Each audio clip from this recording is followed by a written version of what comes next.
It is important to note that we are currently covering the fundamentals and historical aspects of Freemasonry. We will reach a more in-depth discussion about the craft at a later stage.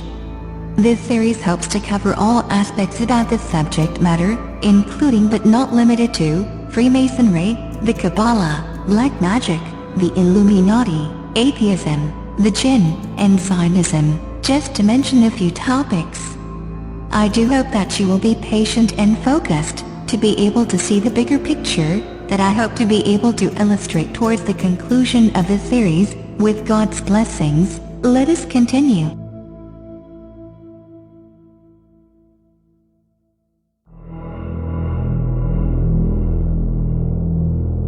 Let us begin by defining a few terms.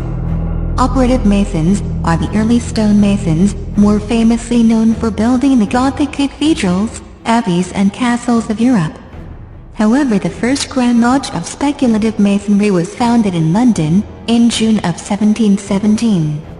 The Freemasons began to accept what is known as speculative Masons, or in other words, ordinary people who did not possess any of the stonemasons' knowledge or building construction abilities. Outsiders, or non-Masons, are labeled as profanes by the Masons. The reason why Masons use such a condescending term for non-Masons is because they do not possess the knowledge the Masons do, simply put. And the star on his skin? Pinnacle. And its meaning? Pinnacle is a pagan religious icon. Devil worship.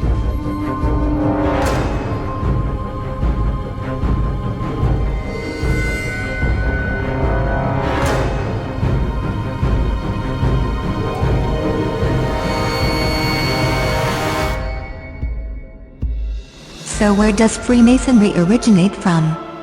In the Cook manuscript of 1410, one of the oldest known texts which deals with Freemasonry, we read that, at the time of the construction of the Temple of Solomon, begun by King David, Solomon employed 24,000 Masons, and Solomon confirmed the rights which his father David had bestowed upon the Masons.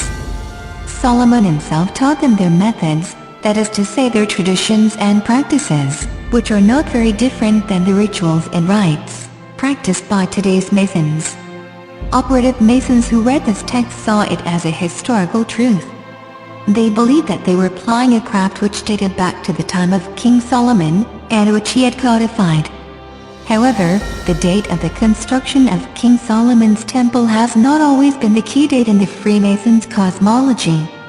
This central role was once given to the Tower of Babel, the Regius manuscript, which predates the Cook manuscript by 20 years, cites King Nimrod, the builder of the famous Tower of Babel, as the first and most excellent master. He it was, and not King Solomon, who gave the Masons their first charge, or in other words, their first rites, rituals, and practices. Masonic text known as the Thistle manuscript of 1756 says that King Nimrod created the Masons and gave them their signs and terms so that they could distinguish themselves from other people, or the profanes. It was the first time that the Masons were organized as a craft. It was during the early years of the 18th century that Freemasonry stopped seeing its origins in the Tower of Babel, and that King Solomon alone was considered the first Grand Master. The 18th century Masonic texts shed light on the ideas and attitudes at the time of the shift from operative Masonry to speculative Masonry. These texts are called the early catechisms.